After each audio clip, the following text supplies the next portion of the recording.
Hello, Hackney. I'm going to do this. Is going to be probably quite an in-depth video. I hope it's going to be in-depth. I hope you're going to find it useful for those people that have been doing the mobility series with me on Saturday mornings, 10 o'clock. Get your captains to send you the details. So the people that have been there have been encouraged to go away and practice some things, okay?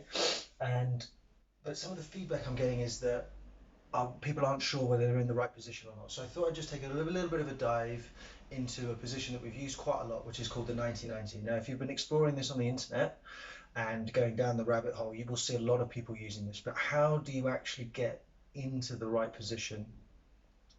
And how do you know? What are the sensations? So we're going to take a bit more time now so that you can better feel it when we're in the classes, and you can start practicing this yourself. Okay, so I'm going to do it from a variety of different angles. I'm really going to take it quite slow and give you guys a little bit more information about what to look for and how some of the mistakes. Okay, so if I was to set it up, the classic 90-90 is called such because you have 90 degrees here and 90 degrees there. Okay, so a lot of this at the beginning, I'm going to be talking about being from this position as if you can get into this position. Some of you will not be able to be in this position and you won't be able to look like me, and that's kind of where some of the concern comes from. It's like, well, what happens if I'm really bent out of shape? So we'll give you some of the regressions in order to help you. All right, but essentially, for now at least, we're going to do it from here. So if you can set it up like this. Okay, so our chest is going to be parallel with the front shin, so we want to be rotated on. Okay, you can use your hands for support. All right, some of you may be able to just sit here. All right, that for me is quite difficult. All right, so I do take a kickstand with my hands. All right, I'm going to cramp already. So from this position, we then have a variety of options. We can either just sit here and breathe, or we can do some more active work, which is what we do in the session, some leaning forward, back, and I use other terminology as well. And so we're going to go through that now. So in the sessions, we've talked about pails and rails, which is a posh way of saying directional force, so pushing or pulling, okay, creating force across the joint. So we're going to focus on this front leg. How do you know whether you're in the right position? So your hips are rotated, you're now square, lined up here. The next thing you need to do is start to stick your bum out, okay? Now I'm going to come out of this and show you what I mean by that. So the way that you can practice this is either being sitting down here and rolling your hips forwards and backwards, or tilting your pelvis. You can just as easily do it from this position, okay? And the way that it would look is from here, sticking my bum out, pulling into this space, and then I tuck my bum under and pull these abs in, okay? Stick the bum out, tuck, okay? So in the 90-90, what we want to do is stick our bum out, all right? What that will do for some of you is immediately get it into the hip capsule, okay? And the hip capsule is defined as where those two bones meet and all the stuff that is close to them. And the idea is to improve your sensitivity and your ability to get into that space so that you could feel or be as subtle as feeling each individual knuckle or the equivalent inside your hip. So squared up, you're then going to play around with rolling the hips, sticking the bum out, rolling it under, sticking it out, rolling it under. There shouldn't be too much play leaning forward. It should just be coming from that hip, okay? So that's the first thing. We're going to stick our bum out, okay? If you're still not getting any stretch in the capsule, then what you might need to do is lean forwards ever so slightly. So we're going to lean forwards a little bit. Now for me, that's where I feel it, okay? The sensation, if I turn to the other side,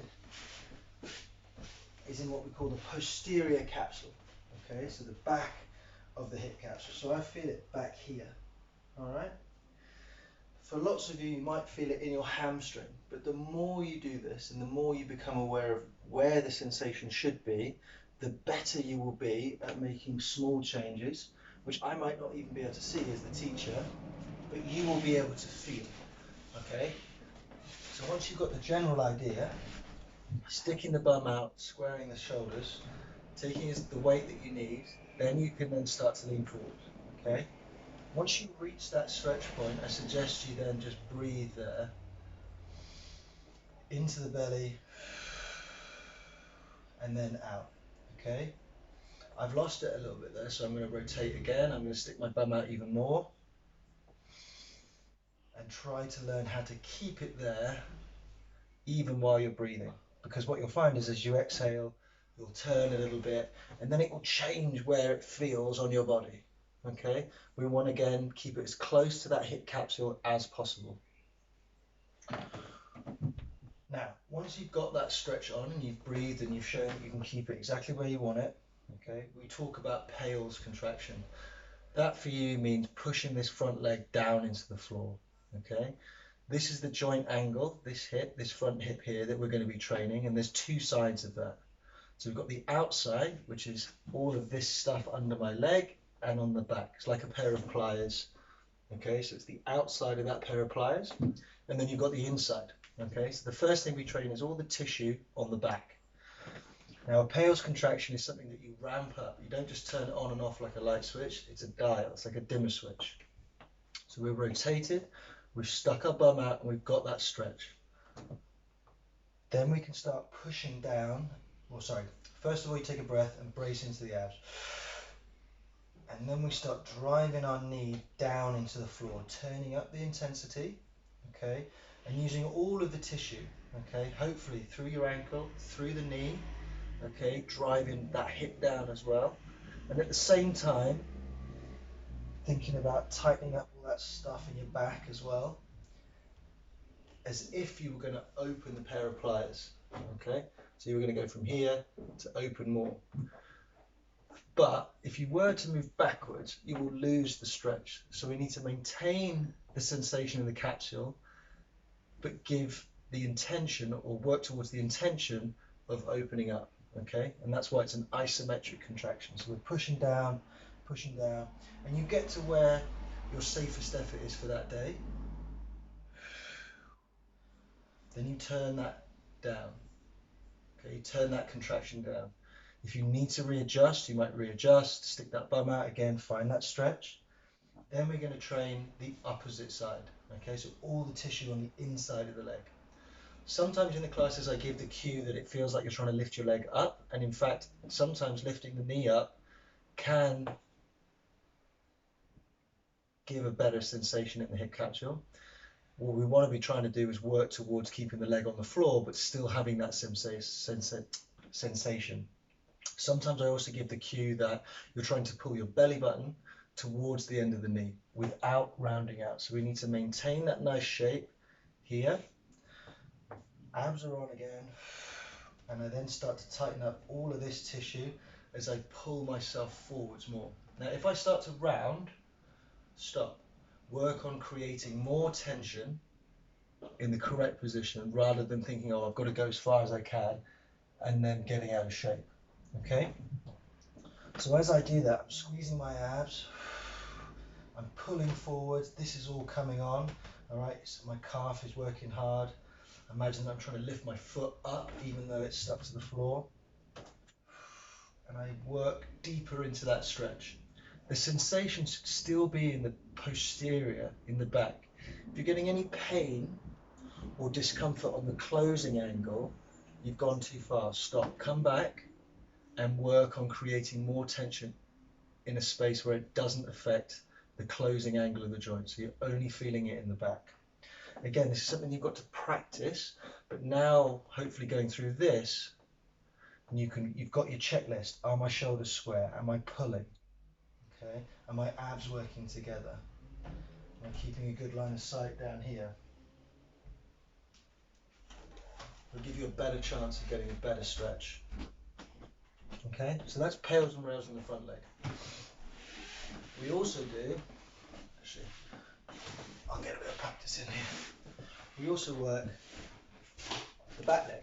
So from that 90 position, I then rotate my torso onto and towards the back leg. Now, you can play around with, you find your own lines of tension. Recently, we've been doing it from back here, these kickstands into the floor again.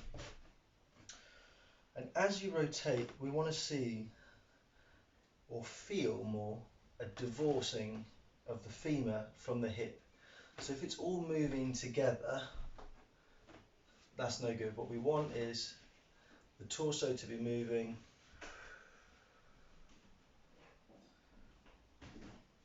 separately from the leg. Okay. Now you can see that my leg is coming up. So we're going to come to some of the regressions in a second, but let's assume that you're okay in this position. All right. The sensation is going to be around this sort of jeans pocket area here, and maybe on the underside. Okay. Again, you take a couple of breaths, and we're trying to get, where possible, these shoulders parallel. Okay. If you've had enough by the time you get to there, that's also fine. All right. But let's assume that you can get to there. Okay. From here, you take a couple of breaths, just releasing some of that tension. Okay, breathing it away. Now we can do the same pails and rails. Okay, so it's the same technique, ramping up of tension, directional on either side of the joint, just from a different position. Okay, so what we do from here is we post into the floor, we pack air into our abdomen, and then the pails in this instance is thinking that you're going to be pushing that knee and the foot down into the floor. So you can imagine that you've got like a set of scales underneath, and that you're trying to make those scales heavier. All right. I'm pushing apart with my hands, and I go through my pails contraction there, ramping it up, ramping it up, ramping it up. Okay. I then ramp down, and then I go into my rails, which is the opposite. So if I was pushing my foot down, now I need to contract muscles that would help me get my foot off the floor. Because I'm so far rotated, that is very unlikely to happen. In fact, if it does happen, you haven't rotated far enough. You want to be past the point at which you've got control, so right at the end range, so we can train strength there. From here, I now start thinking about all of this stuff and winding up into this area that would help me get that foot off the floor. Okay? Again, use that dial imagery to increase, increase, increase until I can max it out, hold, and then I turn it down, go for a couple of breaths, and then I may rotate. Okay? We do this on both sides, but some of it is had, so if you can sit on the floor, that's what you're looking to do. All right? If you cannot sit on the floor comfortably, you have a couple of options available to you. So the first one would be just to get more comfortable sat on the floor. So we know we're just trying to find a stretch in the hip capsule. So you can go from here, maybe pull that leg in, and that might enable you to sit a little bit more comfortably. Or you could pull that leg in, and that may enable you to sit a little bit more comfortably and focus your intention where we want it. In this case, it'll be on the front leg.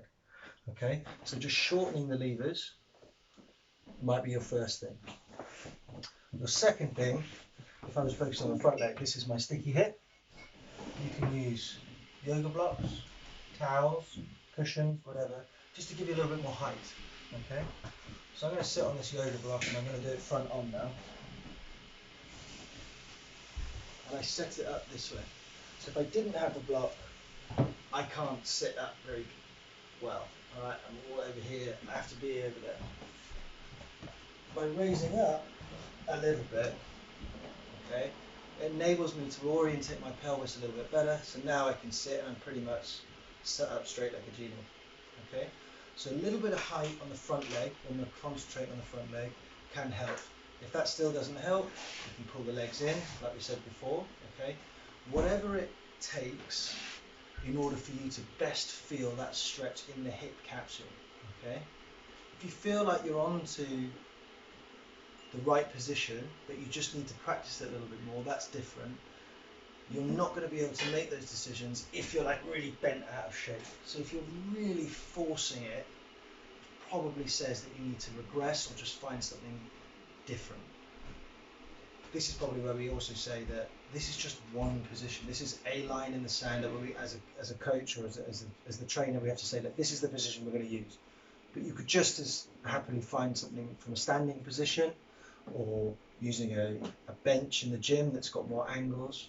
But because we're doing this at home, these are our best options. Now, if I'm up, but depending on how long your arms are and so on and so forth, you can take other things to help you get better kickstand position.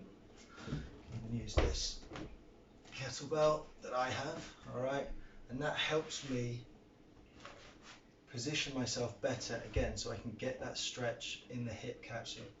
Once you're in and you find the stretch, the pails and rails stay the same, even if you've regressed. Okay? If I turn to the side, okay, I'll do it on this side now. It's the same thing. Do something. You know, sometimes something as thin as that could make all the difference. Lovely. I'm feeling that right exactly where I want to. My mind is inside that hip capsule, and then I can go from there. And then you'll find that you'll just have a much, much better session if you just take the time to get into the correct position, okay, and to actually be able to feel what I'm talking about through those sessions. All right. So hopefully, I hope you find that helpful. If you don't, this is the first time I've done this kind of thing, just reply to this email, and we can go into it a little bit more detail. Okay. What we're trying to do in the classes is teach you the system. Okay, so we're doing some hips, we're doing some shoulders, but you can do it on anything. All right, and you can pick the angles and the lines of tension that are most useful to you, and you can start to explore those in an active way rather than just passive stretching. Okay, so like I said, I hope you find that helpful. It's a little nugget there for you. I hope to see you on Saturday, 10 o'clock. All right, if you don't know the details for that, again, either ask your captains or talk to me directly. My WhatsApp or my phone number will be at the bottom of this email. Thank you very much. Namaste.